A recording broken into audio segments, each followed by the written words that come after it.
A crise familiar envolvendo a ex-primeira-dama Michele Bolsonaro e os filhos do ex-presidente Jair Bolsonaro intensificou-se nos últimos dias, refletindo-se diretamente nas interações mantidas nas redes sociais. Após a divulgação de um vídeo na última quarta-feira, no qual Michele relata ter sido desrespeitada e maltratada pelo senador Flávio Bolsonaro, a ex-primeira-dama deixou de seguir os enteados Eduardo Bolsonaro, Carlos Bolsonaro e Jair Renan em suas plataformas digitais. O atrito que culminou no distanciamento virtual teve origem em uma divergência política sobre a articulação do Partido Liberal, PL, no Ceará. Segundo o relato de Michele, o desentendimento ocorreu durante uma conversa telefônica, na qual ela manifestou oposição a uma possível composição com o grupo político de Ciro Gomes logo no primeiro turno das eleições. A ex-primeira-dama afirmou que, ao retornar à ligação, Flávio Bolsonaro teria sido ríspido e desrespeitoso, tratando-a de forma inadequada. Embora o conflito tenha sido centralizado em uma discussão com Flávio, Michele manteve, até o momento, o senador em sua lista de seguidos, e a recíproca permanece verdadeira. Em contrapartida, a reação dos outros membros da família foi distinta. Enquanto Eduardo e Carlos Bolsonaro continuam seguindo a madrasta, Jair Renan Bolsonaro optou por deixar de seguir Michele. A movimentação nas redes sociais é considerada um sinal relevante de instabilidade interna, dado que a família Bolsonaro historicamente utiliza esses canais como principal ferramenta de comunicação direta com sua base de eleitores. A repercussão do vídeo também incluiu manifestações indiretas de outros membros do clã. O deputado Eduardo Bolsonaro compartilhou, em seu perfil, uma publicação de um analista político que elogiava a postura de Flávio diante do episódio, descrevendo a reação do senador como dotada de empatia e humildade, e classificando-a como digna de uma liderança madura, em contraponto à expectativa de uma reação agressiva que, segundo o texto compartilhado, Michele esperaria de Flávio. Além do desentendimento pontual, o vídeo de Michele Bolsonaro trouxe à tona alegações sobre a existência de um grupo no exterior que coordenaria ataques diários contra ela. Embora não tenha mencionado nomes diretamente, a declaração foi interpretada por observadores da política nacional como uma referência a Eduardo Bolsonaro, que reside nos Estados Unidos desde o início do ano passado. O episódio expõe publicamente as tensões latentes no núcleo familiar e político que cerca o ex-presidente, evidenciando como divergências estratégicas e pessoais têm impactado a coesão do grupo. A decisão de Michele de restringir suas interações digitais com os enteados marca um novo capítulo na crise, consolidando o distanciamento após a exposição pública dos conflitos internos. Acompanhar o desenrolar dessa crise familiar envolvendo Michele Bolsonaro e os filhos do ex-presidente Jair Bolsonaro é, acima de tudo, observar o colapso de uma narrativa de coesão que foi, por anos, o alicerce central do bolsonarismo como movimento político. Quando falamos de Michele, estamos falando de uma figura que emergiu de uma trajetória discreta como secretária parlamentar na Câmara dos Deputados para se tornar um dos nomes mais influentes da direita brasileira. Nascida em Ceilândia, no Distrito Federal, Michele construiu uma imagem pública pautada no conservadorismo cristão e em pautas voltadas à assistência social, especialmente no que diz respeito à comunidade surda, área em que ela sempre demonstrou um engajamento genuíno e técnico, muito antes de o foco dos holofotes estar sobre ela. Sua ascensão como primeira-dama foi marcada por uma gestão que, embora discreta em cargos burocráticos, foi extremamente ativa na comunicação e no engajamento de uma base religiosa, tornando-se uma peça fundamental na estratégia de humanização e ampliação do alcance eleitoral de seu marido. Por outro lado, os filhos do ex-presidente são figuras que desde muito cedo cresceram imersos na política profissional.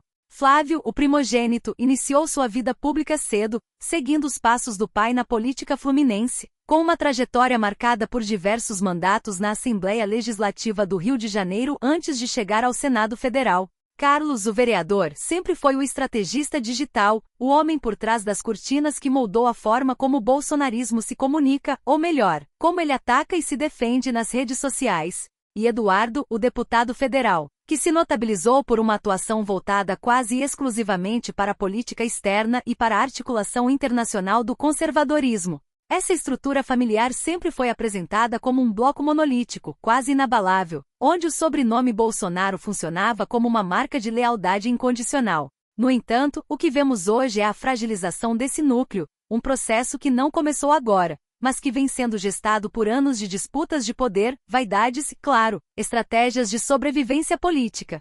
A trajetória de cada um deles foi construída sobre a lógica do confronto, mas o que acontece quando o confronto se volta para dentro de casa? É fascinante e ao mesmo tempo preocupante do ponto de vista da análise política, observar como as redes sociais, que foram o cavalo de batalha usado pelo clã para chegar ao poder, tornaram-se agora o teatro de suas maiores fraquezas.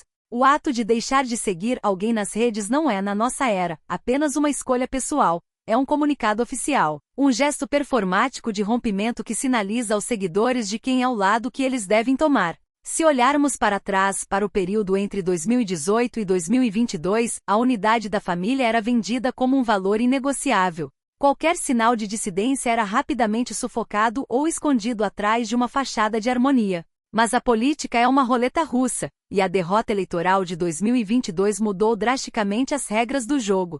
A disputa pelo espólio político do bolsonarismo é o que, na minha visão, está no centro desse conflito. Não é apenas uma briga de família por uma divergência sobre o Ceará.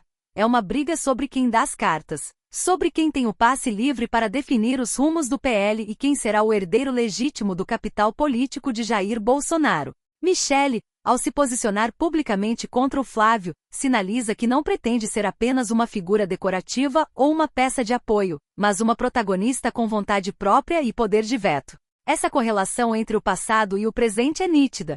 Antes, Michele era o suporte. Hoje, ela é uma competidora. A menção dela a um grupo no exterior atacando-a não é um detalhe irrelevante. É um recado direto. A tensão entre o estilo de articulação mais pragmático de Flávio, que entende que o jogo político exige composições, inclusive com grupos como o de Ciro Gomes, e o estilo mais identitário e ideológico que Michele representa, cria um abismo que não parece ter ponte. Na minha visão, a televisão brasileira e a imprensa política acompanham esse espetáculo não apenas como um drama familiar, mas como prenúncio de uma fragmentação da direita brasileira. Se os Bolsonaro não conseguem manter a ordem dentro da sua própria mesa de jantar, como poderiam convencer o eleitorado de que possuem a disciplina necessária para conduzir um projeto de país? Eu particularmente acho que esse episódio é um divisor de águas. Ele retira a aura de infalibilidade da família e coloca o bolsonarismo no campo da política comum, onde as intrigas, os ciúmes e as disputas por espaço acabam, invariavelmente desgastando a imagem pública. O fato de Eduardo compartilhar uma crítica indireta a Michele mostra que os filhos não estão dispostos a ceder espaço para a madrasta. Há uma clara resistência masculina a essa ascensão de Michele, o que adiciona uma camada de gênero bastante explícita a esse embate. É uma briga por território, onde cada curtida, cada comentário e cada unfollow contam uma história de poder e desconfiança. O que me chama a atenção é que essa instabilidade ocorre no momento em que a oposição ao atual governo precisaria de coesão. Em vez disso, o que vemos é uma guerra de narrativas interna. A declaração da Michele sobre ser desrespeitada por um senador é uma acusação grave que, num ambiente normal de política, teria consequências profundas. Mas aqui, tudo é absorvido pela máquina de comunicação da família e transformado em munição para o próximo RAD. A sensação que fica é de que o bolsonarismo entrou em uma fase de implosão controlada, onde os protagonistas tentam, a todo custo, manter o controle de suas bases enquanto se atacam pelas costas. Ao analisar o cenário atual, é impossível não notar que a estratégia de comunicação deles, antes tão eficiente e centralizada, agora parece fragmentada e errática. Cada um dos envolvidos fala para um público ligeiramente diferente dentro do espectro conservador, e a briga entre eles acaba forçando os eleitores a escolherem um lado, o que inevitavelmente enfraquece o conjunto.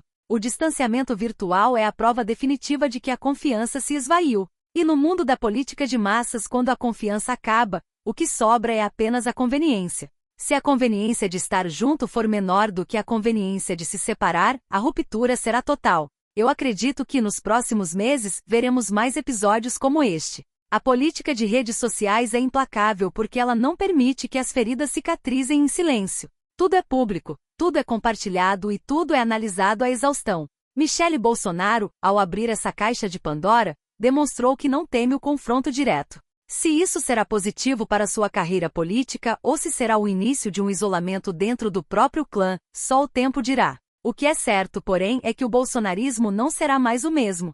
A era da família unida por uma causa comum deu lugar à era da sobrevivência individual, onde os laços de sangue são testados pela ambição política. Acompanhar esse desenlace é, para qualquer observador, um exercício de entender como o poder transforma relações pessoais em arenas de combate. E honestamente parece que estamos apenas começando a ver a ponta desse iceberg de tensões. A política brasileira, que já é por si só um campo de batalha, acaba de ganhar um novo fronte, e ele é, ironicamente, dentro da casa daquele que se intitulava o maior articulador da direita no país. Resta saber quem, ao final desse processo, conseguirá manter a lealdade da base e a relevância necessária para continuar ditando os termos do debate público nos próximos anos. Até lá, o que nos resta é observar as redes sociais, o único lugar onde a verdade, ou a versão dela que eles querem que acreditemos, é escrita todos os dias.